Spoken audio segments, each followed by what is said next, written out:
video we are doing dyes. So हम bio inorganic chemistry की series complete कर चुके हैं and now we are doing dyes. ठीक है, and this is the first lecture of dyes. So dyes में इस लेक्चर में हम डाइज क्या होती है वो समझेंगे एंड उसकी क्लासिफिकेशन को समझेंगे. Right, so let's start. Okay, so basically dye एक सब्सटेंस होता है जिसको हम यूज़ करते हैं कलर इम्पार्ट करने के लिए किसी भी सब्सटेंस पे, किसी भी सबस्ट्रेट पे. वो फाइबर्स हो सकते हैं, वो टेक्सटाइल्स हो सकते हैं, वो ऑयल एंड पेंट्स हो सकते हैं, वो प्लास्टिक हो सकता है. सो किसी भी सबस्ट्रेट पे कलर इम्पार्ट करने के लिए जिस सब्सटेंस को हम यूज़ करते हैं उसे डाइज बोलते हैं. Okay, so a dyes is a substance that is used to impart color to substrate, and that substrate can be textile, fiber or anything. Right, now the question is classification of dyes कि हम dies को classify करते हैं different parts में. तो किन basis पे करते हैं? तो मेनली हम दो बेसिस पे करते हैं, on the basis of application and on the basis of its chemical structure. Application की उसकी एप्लीकेशंस क्या हैं, हम उसको किस तरीके से यूज़ कर रहे हैं. ठीक है, और केमिकल स्ट्रक्चर की उसका स्ट्रक्चर कैसा है. राइट, कौन से उस बेसिस पे हम इसको क्लासीफाई करते हैं. Now first we are studying its classification on the basis of application. Application के बेसिस पे हम उसके क्लासिफिकेशन को पढ़ रहे हैं. सबसे पहले जो आती है इसमें इस कैटेगरी में वो आती है एसिड डाइज. ठीक है, एसिड डाइज को हम अनायनिक डाइज भी बोलते हैं बिकॉज ये जो कलर इम्पार्ट करती है जो मेन एटम है, फिर जो मेन ग्रुप रिस्पॉन्सिबल होता है इसके लिए वो अनायन होता है. Right, okay. अब बिकॉज ये एनानिक डाइज है और एसिड डाइज है, एनानिक डाइज है, और जो मेन ग्रुप रिस्पॉन्सिबल होता है कलर इम्पार्टेशन के लिए वो एक एनायन होता है. मोस्टली ये रिंग्स कंटेन करती है, मोस्टली डाइज कंटेन करती हैं हाइड्रोक्सी ग्रुप को, सल्फोनिक ग्रुप को, कार्बोक्सिलिक ग्रुप को. एंड इनको हम जब इस डाइज की बात करें तो हम इनको इनके सोडियम साल्ट्स की फॉर्म में यूज़ करते हैं. राइट, मेनली एग्जाम्पल है पिक्रिक एसिड. ठीक है, आपको एटलीस्ट इन सभी डाइज के बारे में थोड़ा बहुत कैरेक्टरिस्टिक और एग्जाम्पल पता होना चाहिए अच्छे से. ठीक है, जिसका एग्जाम्पल है पिक्रिक एसिड.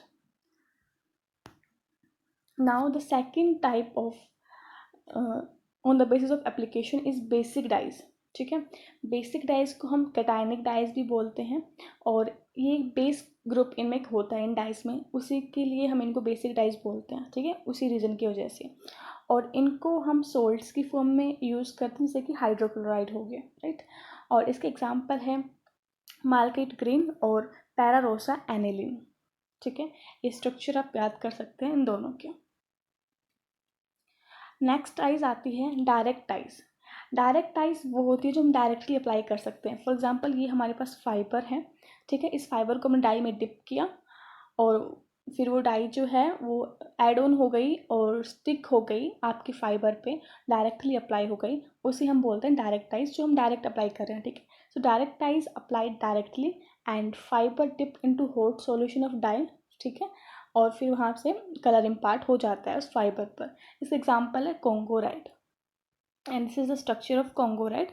आप वीडियो को पॉज करके इनके स्ट्रक्चर को भी नोट कीजिए और इनको याद करने की कोशिश कीजिए. ठीक है, बार बार रिपीट करके आप इनको याद करेंगे और फिर इनको ड्रॉ करके देखेंगे तो ये आपको ईजिली याद हो जाएंगे.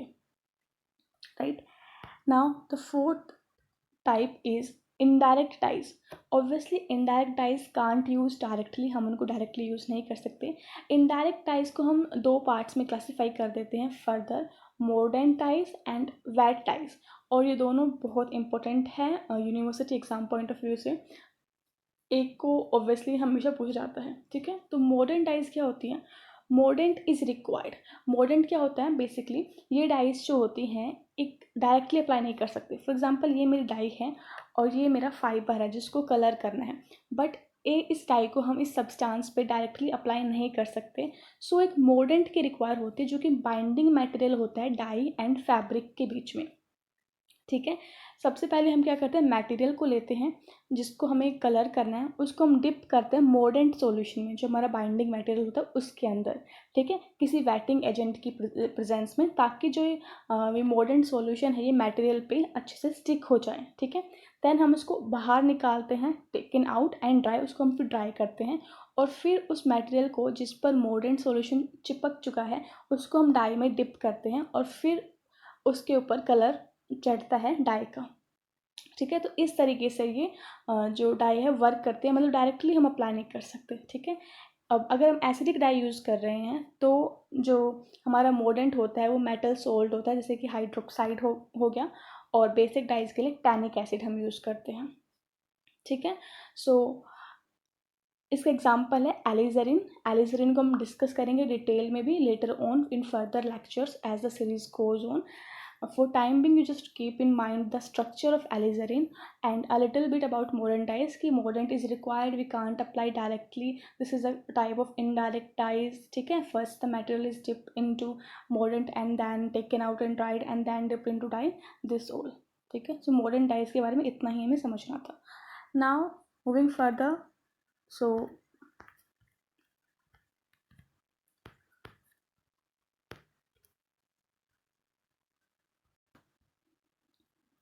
ओके, सो वैट डाइज भी इनडायरेक्ट डाइज का ही एक पार्ट है, मतलब हम इसको भी डायरेक्टली अप्लाई नहीं कर सकते फाइबर पे या फिर किसी भी सबस्ट्रेट पे. वैट डाइज जो होती है वो वाटर में इनसॉल्युबल होती है, ठीक है. सबसे पहले हम क्या करते हैं, रिड्यूस करते हैं, ठीक है, by appropriate reducing agent to a leuco compound which is applied on material, ठीक है, जिसको हम मटेरियल पे अप्लाई करते हैं. सबसे पहले हम इस डाई को रिड्यूस करते हैं किसी भी रिड्यूसिंग एजेंट की हेल्प से, और फिर हम उसको मटेरियल पे जो हमें कलर करना है उस पर अप्लाई करते हैं. और फॉर एग्जांपल ये मेरा मटेरियल था, इसको मैंने reduced form of dye apply कर दी, और फिर मैं इसका रीऑक्सीडेशन कराती हूँ, ठीक है.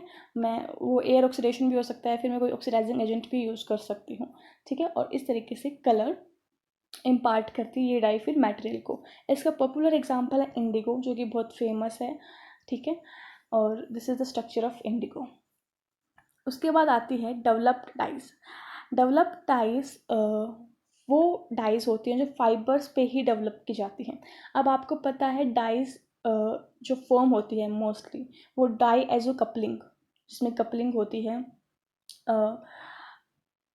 फिनोल की या फिर फिनोल की या अमीन की डाईएजोनियम सॉल्ट के साथ, उसे हम डाईएजो कपलिंग बोलते हैं, ठीक है. और जो प्रोडक्ट फॉर्म होता है इस प्रोसेस से उसे हम डाई बोलते हैं, राइट. आपने पहले प्रीवियस सेमेस्टर्स में पढ़ा होगा, ठीक है. तो डेवलप डाइज में क्या होता है, डाईएजो कपलिंग हम कराते हैं डायरेक्टली ऑन फाइबर इटसेल्फ, ठीक है. फाइबर के ऊपर ही हम डाई की फॉर्मेशन कराते हैं, ठीक है. सो इसमें हम क्या करते हैं कि जो मटेरियल है उसको हम जो बीटा नैप्थोल हो गया, इसमें क्या करते हैं, डिप करते हैं, ठीक है. फिर उसको बाहर निकालते हैं, ड्राई करते हैं, और फिर उसको हम डाईएजोनियम सॉल्ट में डिप करते हैं, ठीक है. सो बेसिकली यहाँ पे हमने क्या किया, एक एल्कोहल का एंड एक डाईएजोनियम सॉल्ट के बीच में डाईएजो कपलिंग कराई है, राइट. और बिकॉज आपको पता है डाईएजोनियम सॉल्ट जो होते हैं वो लो टेम्परेचर पे स्टेबल होते हैं, तो ड्यूरिंग दिस प्रोसेस टेम्परेचर को हम लो ही रखते हैं, and that's why this dyes are also known as ice colours. इन डाइज को हम आइस कलर्स भी बोलते हैं. और इसका एग्जाम्पल है पैरा रेड, ठीक है.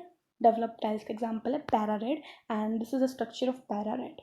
उसके बाद जो 6th क्लासिफिकेशन आता है वो आता है सल्फर डाइज, ठीक है. Sulphur dyes as the name indicate, sulphur तो इनमें कंटेन होगा ही, ठीक है. और ये डाइज बहुत कॉम्प्लेक्स होती है जिनमें सल्फर एटम होता है, ठीक है. अगर हमें ब्राउन डाई बनानी है तो हम एक ऑर्गेनिक कंपाउंड का और एक्वस Na2S को हीट करते हैं, ठीक है. अगर हमें सल्फर ब्लैक बनाना है, मतलब ब्लैक डाई बनानी है, तो हम सल्फराइजेशन करते हैं इन कंपाउंड्स का, इनमें से किसी भी कंपाउंड्स का, with aqueous sodium polysulphide, right. Sulphur dyes बहुत कॉम्प्लेक्स डाइज होती है, तो ये हमारे सिलेबस में नहीं है इनका डिटेल स्टडी हम करना, और इनका स्ट्रक्चर काफ़ी कॉम्प्लेक्स होता है, ओके. उसके बाद हम पढ़ेंगे डिस्पर्स डाइज के बारे में, ठीक है. सो डिस्पर्स डाइज क्या होती हैं, ये वाटर इनसॉल्युबल डाइज होती हैं, ठीक है. और ये मोस्टली यूज़ होती है सिंथेटिक जो फाइबर्स होते हैं उन पर, ठीक है। और इनमें कोई भी सल्फोनिक ग्रुप नहीं होता और इनको हम डिस्पर्स करते हैं मटेरियल के ऊपर बाय सुटेबल रिएजेंट्स। ठीक है। सो डिस्पर्स डाइज के बारे में याद रखना कि वाटर इनसॉल्युबल होती है, कोई सल्फोनिक ग्रुप नहीं होता, इनको हम डिस्पर्स करते हैं बाय यूजिंग सुटेबल रिएजेंट्स। ठीक है। और ये मोस्टली सिंथेटिक फाइबर्स पे हम इनका यूज़ करते हैं।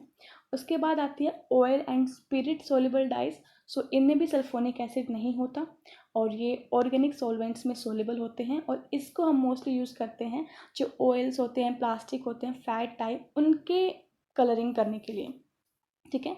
और ऐसा नहीं है कि इन डाइज को मोस्टली जब हम जो हमारी मैन्युफैक्चरिंग होती है, मैन्युफैक्चरिंग यूनिट होती है, उसमें ही अप्लाई कर लेते हैं। For example if I am preparing anything out of plastic, so जो प्लास्टिक को जब हम मोल्ड करते हैं और तब उसको हम हीट अप करते हैं, उसी टाइम पे हम उसके अंदर डाई भी डाल देते हैं ताकि कलर भी साथ साथ आ जाए। बाद में पेंट की तरह अप्लाई नहीं करते इन डाइज को। ठीक है। तो ये हमारा सारा क्लासिफिकेशन था on the basis of the application of dyes. अगर हम बात करें केमिकल क्लासिफिकेशन की, तो हम वेरियस फॉर्म्स में डिवाइड कर सकते हैं on the basis of chemical structure, जिसको स्टडी करना और जिन will be difficult for us. तो हम जो सिर्फ मोस्टली फेमस ग्रुप्स होते हैं और जो मोस्टली डाइज होती है उनको ही कंसिडर करेंगे, लाइक एजो डाइज, सबने नाम सुना होगा, काफ़ी पॉपुलर है। और अगर हम बात करें तो जितनी भी डाइज आपके पास प्रेजेंट है उसका 50% डाइज तो एजो डाइज में ही कैटेगराइज हो जाती हैं। उसके बाद आप डिफरेंट कैटेगरीज फर्दर देखेंगे। ठीक है। So this is all about this lecture. I hope आपको पसंद आया होगा। नेक्स्ट लेक्चर में हम एजोडाइज को डिस्कस करेंगे और that lecture is going to be very interesting and important. So stay tuned and I hope you like this lesson. So thank you so much and take care.